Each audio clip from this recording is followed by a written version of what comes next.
Bonjour, bonjour. Aujourd'hui, on va se retrouver pour lire l'avant-propos de mon roman Coquelicot. Et je vais d'abord vous lire le résumé et ensuite je vous lirai l'avant-propos. Datura est une jeune comédienne d'une trentaine d'années. Elle fait la connaissance de Lilith, une demoiselle de 5 ans sa cadette, lors d'un cours de théâtre. Une amitié forte et ambiguë commence entre les deux jeunes femmes qui ne se connaissent uniquement sous leur nom de scène.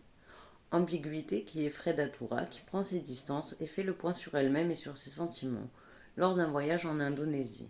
Les deux jeunes femmes vont gérer leur séparation chacune à leur manière et se recroiser quelque temps après pour essayer de s'en sortir et de mettre à plat leurs sentiments.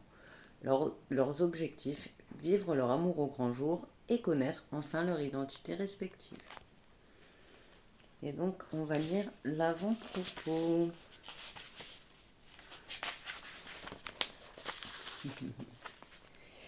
Avant-propos.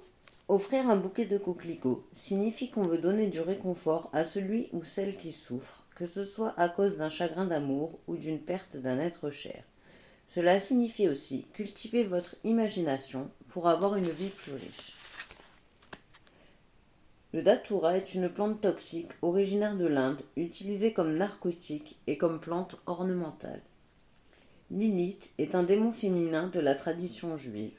Elle est à l'origine un démon mésopotamien. Dans les légendes juives qui se répandent au Moyen Âge, Lilith est présentée comme la première femme d'Adam avant Ève. Elle constitue une figure récurrente dans les rituels magico-religieux car elle représente un danger pour les femmes enceintes et pour les enfants que l'on protège grâce à des amulettes.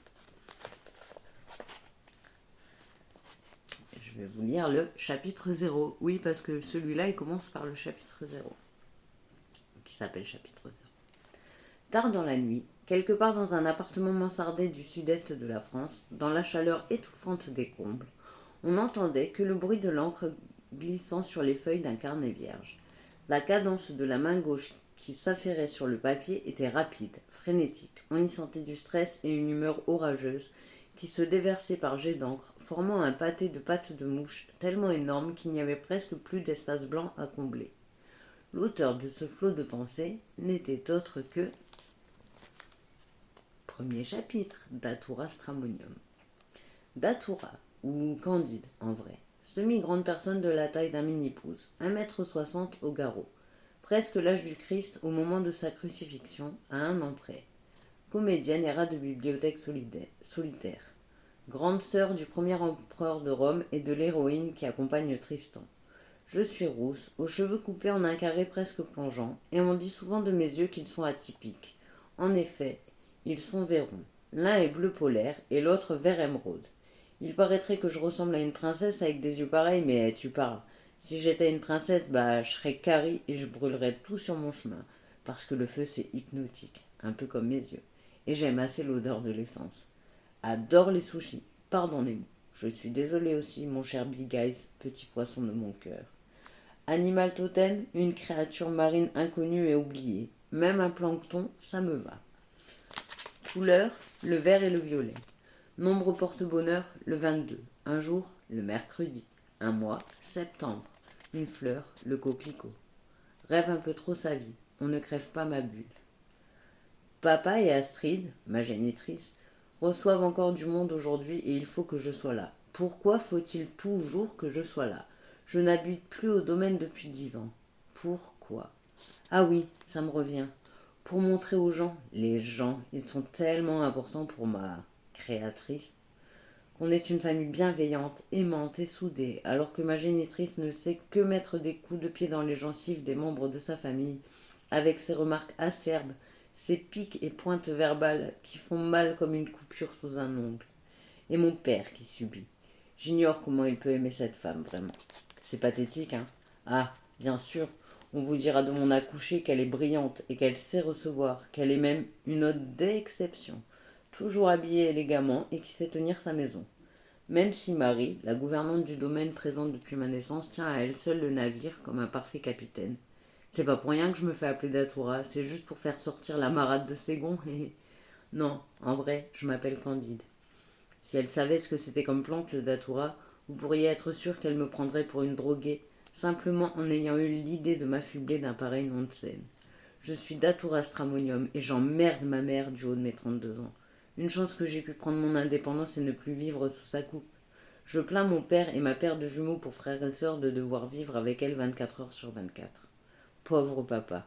Il est tout le contraire de la femme qu'il a épousée. C'est un bon vivant, qui aime se perdre dans les chiffres pour oublier sa femme qui lui gueule dessus parce qu'il prend du poids, parce qu'il aime un peu trop les gens et la vie, parce que des fois il rentre tard et un peu éméché et que le bouquet de fleurs, peu importe sa taille, ne changera rien à la situation.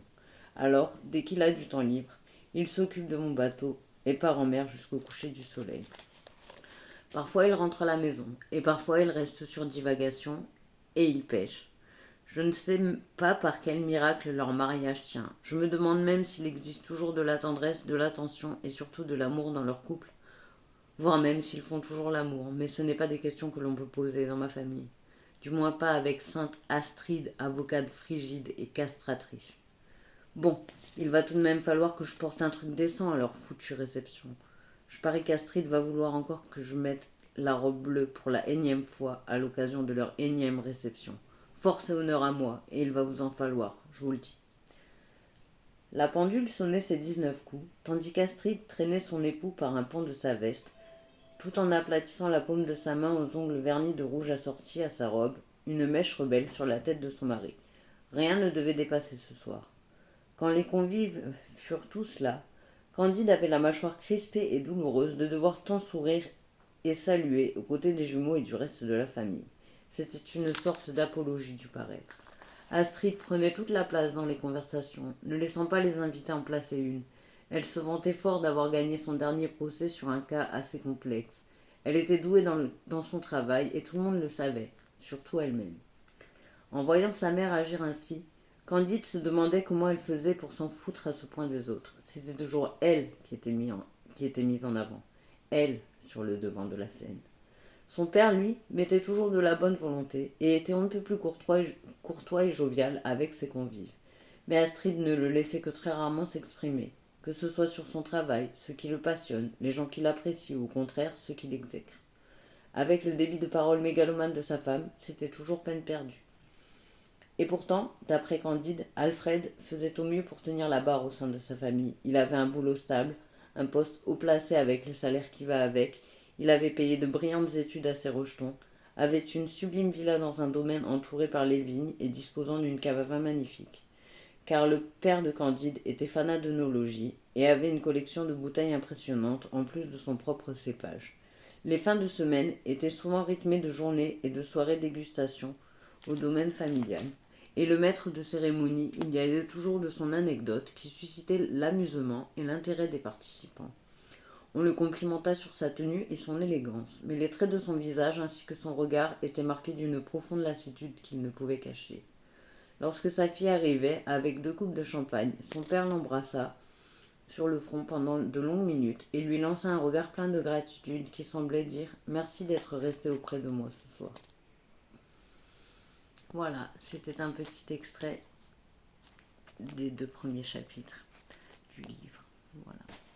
Et il y avait l'avant-propos aussi. J'espère que ça vous a plu. Et puis, n'hésitez pas à me suivre, à vous abonner. Ça coûte rien, ça prend 2 minutes, puis ça m'aide beaucoup. Merci beaucoup.